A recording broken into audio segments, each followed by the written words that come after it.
Meu nome é Julia Foster, tenho 32 anos e hoje vivo uma realidade que anos atrás parecia impossível. Sou analista de dados em uma das maiores empresas de tecnologia de Orlando, na Flórida, com uma carreira em ascensão e um salário que supera qualquer expectativa que já tive. Mas essa história de sucesso não começou com privilégios, começou com uma ferida aberta aos 9 anos, quando minha mãe decidiu que sua felicidade valia mais do que a família que deixaria para trás. Era apenas uma criança quando Marie Stone, minha mãe, embarcou em uma nova vida sem olhar para trás. Depois de um divórcio rápido e doloroso, ela sumiu com um homem que prometia lhe dar tudo o que meu pai, David Foster, não podia. Ficamos sozinhos, eu, meu pai e um dinheiro decadente que mal dava para pagar as contas. As lembranças daqueles dias ainda doem. Meu pai trabalhava de sol a sol, fritando ovos, limpando mesas e contando moedas para ver se sobrava algo para o jantar. Muitas vezes não sobrava. Ele escondia o desespero atrás de um sorriso cansado, mas eu via a preocupação em seus olhos quando as contas se acumulavam e o aluguel atrasava. Aos 13 anos, entendi que não poderia ficar de braços cruzados. Comecei a cuidar dos filhos dos vizinhos até tarde da noite, enquanto estudava à luz de uma lanterna. Depois arrumei trabalho em um mercadinho, empilhando latas, e passei a limpar casas aos fins de semana. Cada real que ganhava ia direto para as mãos do meu pai, para o pão, a luz, o gás. Ele sempre dizia que eu deveria ser criança, não uma adulta antes da hora, mas eu não podia aceitar isso. Trabalhar era minha forma de lutar contra o abandono, de provar que mesmo sem ela, nós dois conseguiríamos. A escola foi meu refúgio. Me afoguei nos estudos, resolvendo equações até altas horas, como se os números pudessem preencher o vazio que minha mãe deixou. Meu pai, mesmo exausto, sentava comigo à mesa da cozinha, ajudando com as lições entre um bocejo e outro. Você é mais forte do que tudo isso, ele repetia. E eu acreditava, porque não tinha outra escolha. Mas a dor da rejeição não desaparecia. Olhava para as fotos amarelas dela e me perguntava: o que eu fiz de errado? Por que não fui suficiente? Essas dúvidas me consumiam, e eu as enterrava debaixo de mais trabalho, mais notas altas, mais promessas de que nunca dependeria de ninguém como dependi dela. No ensino médio, a educação se tornou minha saída. Estudei até não aguentar mais, conquistando uma bolsa integral em análise de dados. Foi minha chance de reinventar o futuro. Mas a universidade não foi fácil. Sem ajuda financeira além da bolsa, tive que me virar. Garçonete de dia, assistente de escritório à tarde, faxineira à noite. Dormia 4 horas, acordava antes do sol nascer e vivia calculando cada centavo. Não havia margem para erro. Formei-me com honras, um currículo recheado de prêmios e uma proposta de emprego em Orlando. Foi ali que minha vida mudou de verdade. Em 5 anos, passei de estagiária a líder de projetos, com um salário que, para o menino pobre que já fui, parecia um milagre. E é claro, meu pai foi o primeiro a colher os frutos desse sucesso.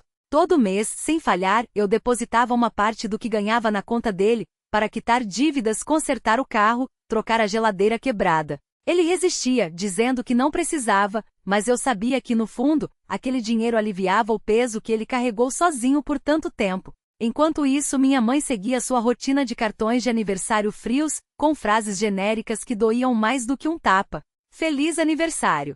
Espero que esteja bem. Nada mais. Nenhuma ligação, nenhuma visita, nenhum sinal de que em algum momento ela tinha se importado. Aprendi a conviver com essa ausência, a enterrá-la debaixo de planilhas e metas profissionais. Até que uma noite de outono, batida na porta do meu apartamento trouxe tudo de volta. Ela estava lá, minha mãe, e ao seu lado um jovem arrogante que nunca tinha visto antes, Caleb Grant, meu meio-irmão, filho do homem por quem ela trocou nossa família. Não vieram por afeto. Vieram pelo dinheiro. Souberam do meu salário, da minha posição, e decidiram que tinham direito a uma parte. As palavras deles eram afiadas, descaradas, cheias de uma arrogância que me deixou sem ar. Não era só uma questão de dinheiro.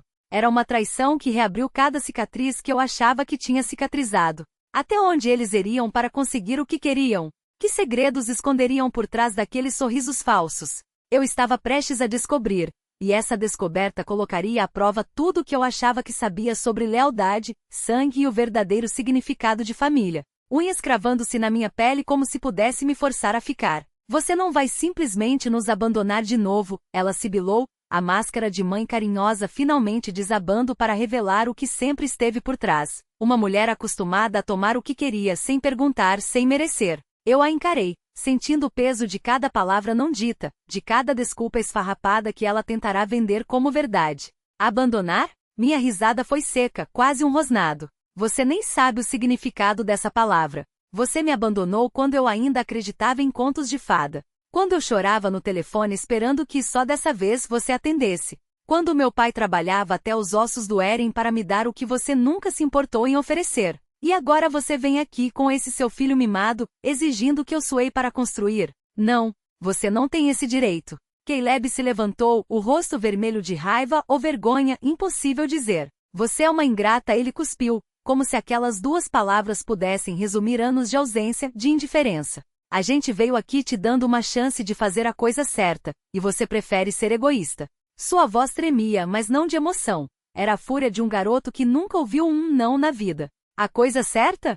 Repeti, olhando alternadamente para os dois. Vocês nem sabem o que isso significa.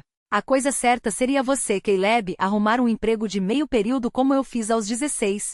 Seria você, mãe, a palavra soou amarga na minha boca, assumir a responsabilidade pelas suas escolhas em vez de aparecer como um fantasma quando precisa de dinheiro. Vocês não querem família. Querem um cheque em branco. E eu não sou mais a menina que chora por migalhas de atenção. Soltei meu braço com um puxão, e dessa vez ela não tentou me segurar. Os olhos dela ardiam não de lágrimas, mas de uma raiva fria, calculista. Você vai se arrepender disso, ela murmurou, baixa o suficiente para que só eu ouvisse. Não era uma ameaça vazia. Era a promessa de uma mulher que já provara não ter limites. Virei as costas e saí do café, o ar quente de Orlando batendo no meu rosto como um lembrete de que eu ainda estava viva, ainda estava inteira. Mas enquanto caminhava, uma certeza gelada se instalou no meu peito. Eles não iam desistir, não tão fácil. E dessa vez eu não ia deixar que me pegassem desprevenida. A vida inteira, como se eu fosse responsável por segurar os pedaços de uma mulher que nunca soube o que era integridade. Dr. Brooks me fez enxergar a verdade nua e crua. Minha mãe não era uma vítima das circunstâncias. Era uma predadora. E predadores não mudam de presas, eles só procuram as mais fáceis. Fechei os olhos e respirei fundo, sentindo o peso daqueles anos se desprender de mim como uma pele morta. Não seria mais eu. Enquanto isso, meu pai florescia. Livre da sombra de Marie, ele finalmente se permitiu sonhar além daquele dinheiro que ela tanto desprezava. Com o empréstimo que eu insisti em lhe dar, sem condições, sem culpas, ele reformou o lugar, transformando-o em um ponto de encontro noturno com música ao vivo e pratos que faziam fila na porta. As críticas online explodiram, e pela primeira vez em décadas, ele sorria sem aquele canto de boca tenso, como se ainda esperasse um golpe. Você não precisa mais se esconder, pai, eu lhe disse certa noite, enquanto ele contava as gorjetas com mãos que já não tremiam. Ele apenas balançou a cabeça, os olhos úmidos. Foi você quem me ensinou a não desistir, filha. Só demorei para ouvir. A justiça, quando chegou, foi silenciosa, mas implacável. 2 meses depois da ordem judicial, um detetive particular que contratei, sim, eu tinha aprendido a jogar sujo quando necessário, me entregou um dossiê com fotos de Caleb em um cassino de Tampa, apostando quantias que não tinha, rodeado de homens com olhares que não prometiam nada de bom. Minha mãe, por sua vez, aparecia em registros de um motel barato, negociando joias que eu reconheci como as que ela havia herdado da minha avó, joias que tecnicamente eram minhas. Mark Sullivan sorriu quando lhe mostrei as provas. Isso não é só violação da ordem judicial, Júlia. Isso é roubo qualificado. Em menos de uma semana, um mandado de busca e apreensão foi executado no endereço deles. Eles foram pegos com as mãos na massa, literalmente. Caleb tentará vender um relógio de ouro que pertencia ao meu avô, e minha mãe ainda tinha em seu poder documentos falsificados com minha assinatura. O processo criminal foi rápido. Sem advogados decentes, o dinheiro que tinham havia sido gasto em apostas e dívidas. Eles não tiveram como se defender. Caleb pegou 2 anos por fraude e posse de documentos falsos. Minha mãe, com seu histórico de manipulações comprovadas, levou 3, mais restituição integral do que haviam roubado. Na saída do tribunal, ela me encarou com um ódio tão puro que quase queimava. Você destruiu sua própria família, ela cuspiu. Eu apenas sorri friamente. Não, mãe, você destruiu. Eu só limpei a bagunça. Hoje, quando olho no espelho, não vejo mais a garota que tremia ao som da campainha, esperando pelo próximo golpe. Vejo uma mulher que aprendeu na Mahan que algumas pontes precisam ser queimadas para que a gente possa, enfim, respirar. Meu apartamento é meu santuário agora, seguro, monitorado, com senhas que mudam a cada 2 semanas. Meu pai janta comigo todo domingo e às vezes, quando a memória da minha mãe ameaça rastejar de volta, ele apenas aperta minha mão e diz: ela perdeu a melhor parte de si quando nos deixou. Não vamos perder mais um segundo pensando nela.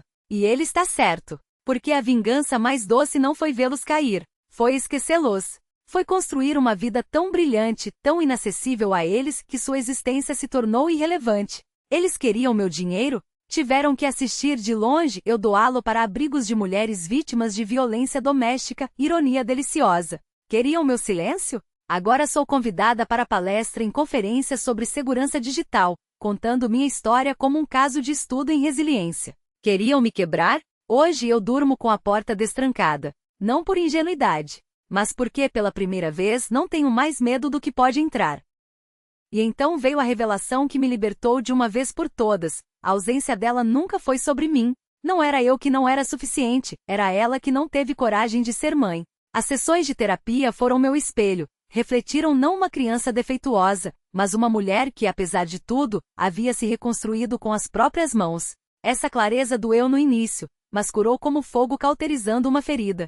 Se ela não podia me dar amor, eu o encontraria em outro lugar. E foi assim que nasceu a Semente, minha organização em Orlando. Não era caridade. Era justiça. Cada dólar que direcionava para bolsas de estudo, cada mentor que conectava a uma criança abandonada pelo sistema, era um dedo no olho do destino que tentou me engolir. Você queria me ver sozinha? Olha só o exército que construí. Cara, minha amiga assistente social, foi a primeira a acreditar no projeto. Seus olhos brilhavam mais que os meus quando assinamos os papéis de registro. O analista que virava noites codando o site, disse que era a menor coisa que podia fazer. Ryan, meu vizinho, transformou seu grupo de WhatsApp em uma rede de divulgação que fez o fundo decolar em semanas. Eles não tinham obrigação. Escolheram estar ali. E isso, meu amigo, é família. Enquanto isso, meu pai assistia a tudo de sua cadeira favorita no meu apartamento, o orgulho estampado no rosto enrugado. Ele não precisava dizer nada. Seus olhos úmidos quando folheava os relatórios da Semente falavam por ele. Você fez certo, filha. Era tudo o que eu precisava ouvir. Porque com ele, com cara rindo alto demais no jantar, com Nina me enviando memes às 3 horas da manhã só para saber se eu estava bem, com Ryan aparecendo com café quando eu trabalhava até tarde, eu tinha prova viva de que família não é um certificado de nascimento. É um contrato não escrito, assinado com lealdade, com respeito, com mãos que seguem te seguindo mesmo quando você tropeça. Então aqui está a verdade que me custou anos para aprender. Você não nasce em uma família. Você a constrói. E se a vida te deu pessoas que só souberam sugar sua luz, saiba que existe um mundo cheio de almas dispostas a acendê-la com você. Não espere por sangue. Espere por quem escolhe ficar. Por quem olha nos seus olhos e diz, sem palavras, eu te vejo. E não vou a lugar nenhum. E você? Quem são as pessoas que, contra todas as probabilidades, se tornaram seu porto? Quem te mostrou que amor não é herança, é escolha? Compartilha aqui. Porque histórias como a sua sim, a sua são faróis para quem ainda navega no escuro. E se este vídeo te fez lembrar que você merece mais do que migalhas de afeto, inscreva-se. Porque por aqui a gente fala de resiliência, de reinvenção. E acima de tudo, de como transformar cicatrizes em mapas para um futuro que sim, pertence a você.